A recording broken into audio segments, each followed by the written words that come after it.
What is going on, guys? It is Wrestlelamia here, back with some more news. Join us now as we look at the wildest news stories and rumors you need to know, including Roger Jackson finally arrested following an alleged assault on a wrestler, the WWE has big plans for Joe Hendry, the real reason Brock Lesnar vs John Cena is on first, Triple H promises big things for WrestlePalooza, Becky Lynch rated the best female wrestler ever, WWE gave Ava a pass for controversial comments, the reason behind Andrade's release, why WWE didn't allow press at WrestleMania 43's announcement, a former WWE star returns to TNA, WWE has a funny nickname for Tony Khan, and much more. Be sure to subscribe and hit that notification bell for daily wrestling videos and follow us on Facebook. Now let's see the intro and get straight into our first story.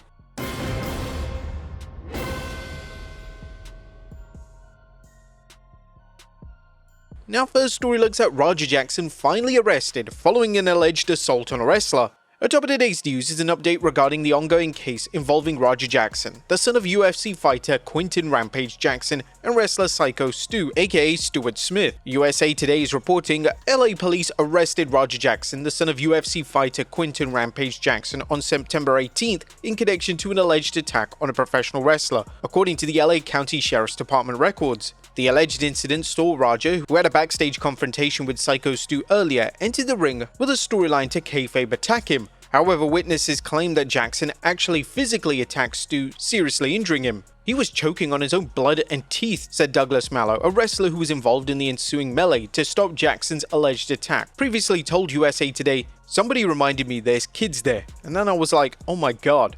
Stu is currently recovering from the alleged attack, and as for Jackson, bail was set at $50,000. Next up, WWE has big plans for Joe Hendry.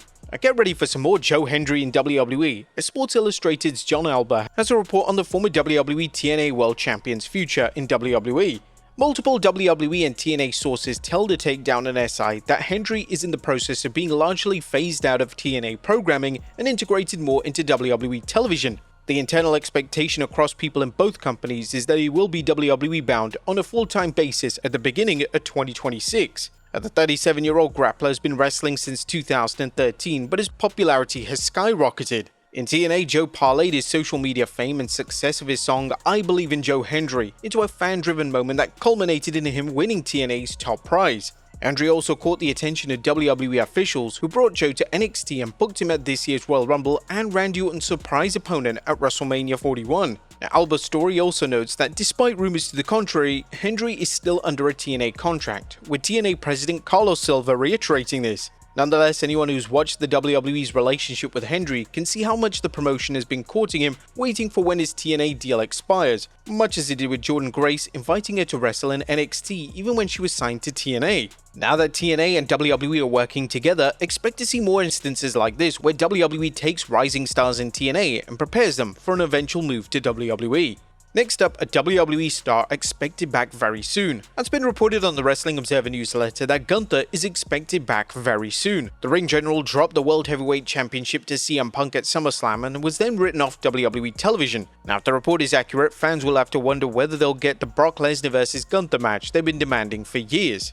Next up, Rey Mysterio in a major WWE role. What is next for Rey Mysterio? The WWE Hall of Famer has been sidelined with an injury since WrestleMania 41, but rumor has it that he's expected back very soon and he's set for a major program. WrestleVotes Radio recently reported that we're told that those in WWE want to feature Rey Mysterio in a major role as part of this new ongoing AAA rollout once he's back healthy and in action. Mysterio, who underwent surgery back in April, is said to be progressing well. In addition, this is a kind of a 2-for-1 here. Sources indicate WWE is considering at least one more AAA streaming event before the end of the year, with speculation pointing to Survivor Series weekend in San Diego now.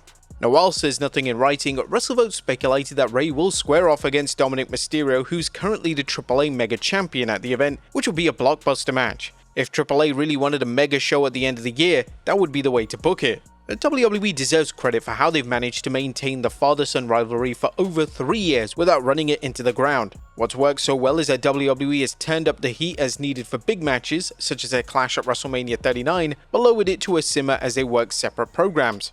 Next up, is there another match being added at WrestlePalooza? Now, will Tiffany Stratton defend the WWE Women's Championship against Jade Cargill and Nia Jax at this Saturday's WrestlePalooza?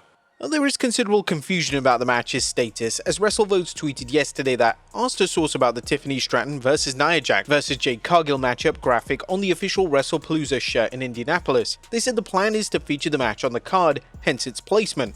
However, it depends on Stratton's status. She's missed NXT Homecoming and remains to be determined as of yesterday. Expect clarification tomorrow night on SmackDown. Now, whilst the match isn't listed at WWE.com, that could change depending on tonight's blue brand. Next up, the real reason Brock Lesnar vs John Cena is on first at WrestlePalooza.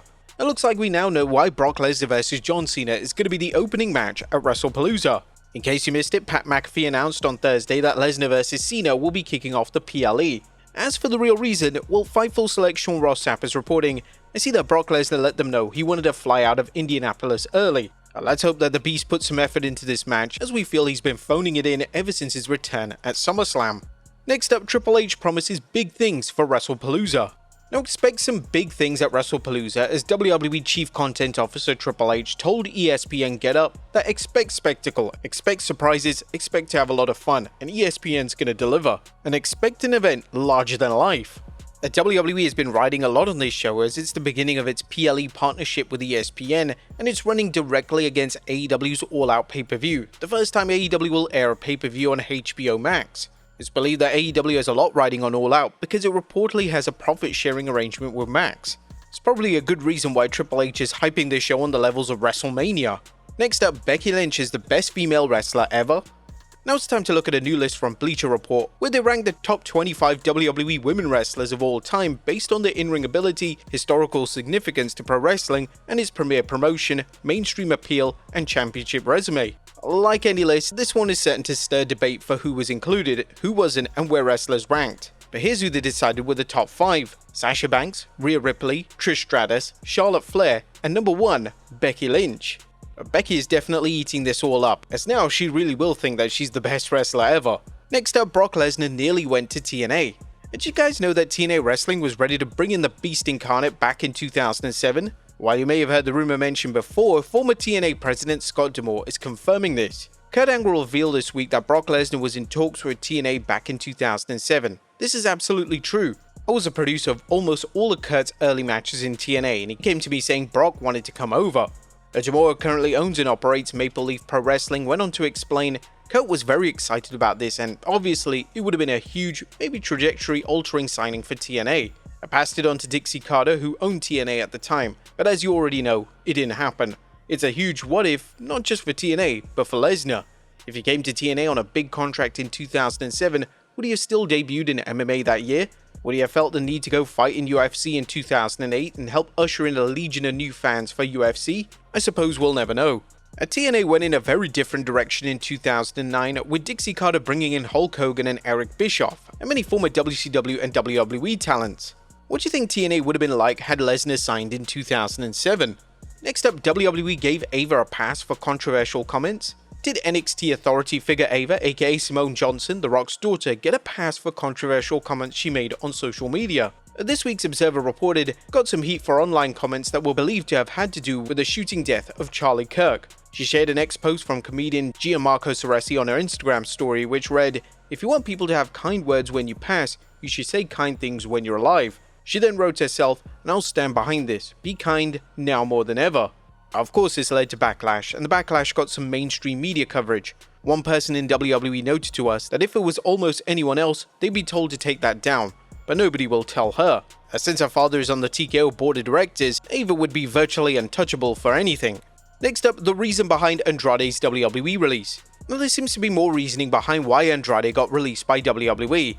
As in the Observer newsletter, it was reported that some noted to us frustration that his English never got better. One noted to us that there was a buyer's remorse, in the sense that they thought bringing him in from AEW would be huge, since talent that had come in from AEW like Cody Rhodes and CM Punk were received so well, and figured he'd follow similarly with its fan base, particularly since he came directly off AEW television and was in the mix with the top guys in the tournament. But they explained that the initial pop didn't lead anywhere, something exacerbated by WWE's lack of direction for him. This is nothing new, as the WWE brings in wrestlers all the time, but often fails to give them a deserved push, resulting in fan indifference.